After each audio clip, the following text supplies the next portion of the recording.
হাবিবুল আওয়াল তো এত বড় অপরাধ করেছে, 24 সালের একটি দামি নির্বাচন করেছে, ওর তো ফাঁসি হওয়া দরকার। ওর ফাঁসি যদি এই উপদেষ্টারা না দেয়, আমরা জনতার আদালতের বিচার করব। ওর মূর্তি নির্মাণ করে ওইখানে আমরা জুতা নিক্ষেপ করব। ও এত বড় অপরাধ করেছে, এখনো পর্যন্ত ওকে ওইখান থেকে সরানো হয়নি। ওকে অনতিবিলম্বে সরিয়ে দিতে হবে।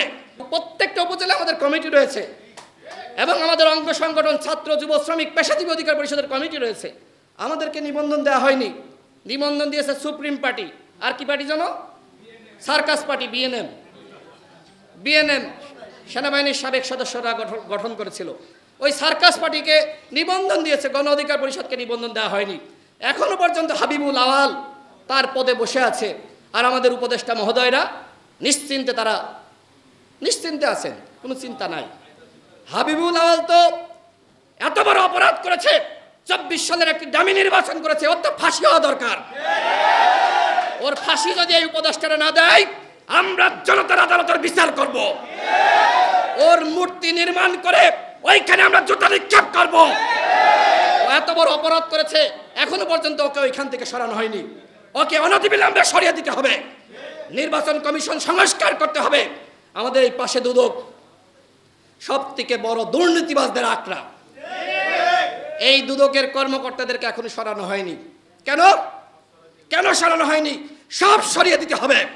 একজন আওয়ামী চেতনাবাজ, দুর্নীতিবাজ এবং আওয়ামী লীগের সহযোগী, ওই স্বৈরাচার ফ্যাসিবাদের দোসর একজনকে কোথাও থাকতে দেওয়া হবে না। যদি এই সরকার সরিয়ে না দেয়, আমরা যুব অধিকার পরিষদের নেতৃত্বে ওদেরকে টেনে গণি থেকে নামাবো। ওদেরকে থাকতে দেওয়া যাবে না বন্ধুগণ। ওরা যদি থাকে প্রশাসনে, সরকারের বিভিন্ন সেক্টরে, তাহলে এই অন্তর্বর্তীকালীন সরকার দেশ চালাতে পারবে না। এই অন্তর্বর্তীকালীন সরকারকে আমরা সহযোগিতা করতে চাই। পথে সক্রিয় বিএনপি, গণ অধিকার পরিষদ, জামাত সহ কিভাবে রাষ্ট্র আপনারা চালাবেন, আমরা আপনাদের সহযোগিতা করতে প্রস্তুত রয়েছি।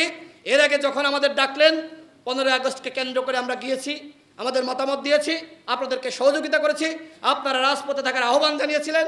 আমরা 15 আগস্টের যে ষড়যন্ত্র, যে চক্রান্ত, সেটি আমরা নস্যাৎ করে দিয়েছি।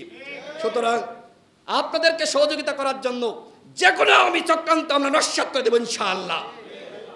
সংগ্রামী সাথী ও বন্ধুগণ, এই সরকার আমাদের সরকার। এই সরকারকে সহযোগিতা করে রাষ্ট্র সংস্কার কিভাবে হয় সেটি নিয়ে আমাদের সকলকে ভাবতে হবে। রাষ্ট্র সংস্কার হতে হবে। রাষ্ট্র সংস্কার যদি না হয়, তাহলে এই দেশে আবারও শেখ হাসিনা ফিরে আসবে, সেই আওয়ামী স্বৈরাচার ফিরে আসবে। সুতরাং আসুন, এই দেশ সংস্কারে আমরা সকলে এই সরকারকে সহযোগিতা করি এবং সহযোগিতার পাশাপাশি তাদের যদি ভুলগুলো আমাদের পরিলক্ষিত হয়, সেগুলো নিয়ে আমাদেরকে সমালোচনা করতে হবে।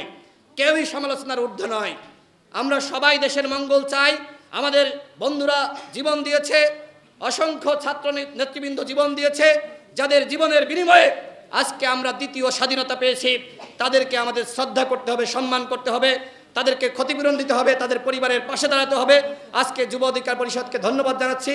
তারা আজকে রাষ্ট্র সংস্কারের জন্য তরুণদের ভাবনা এবং করণীয় সেই শীর্ষক আলোচনা সভার আয়োজন করেছে। সবাইকে ধন্যবাদ।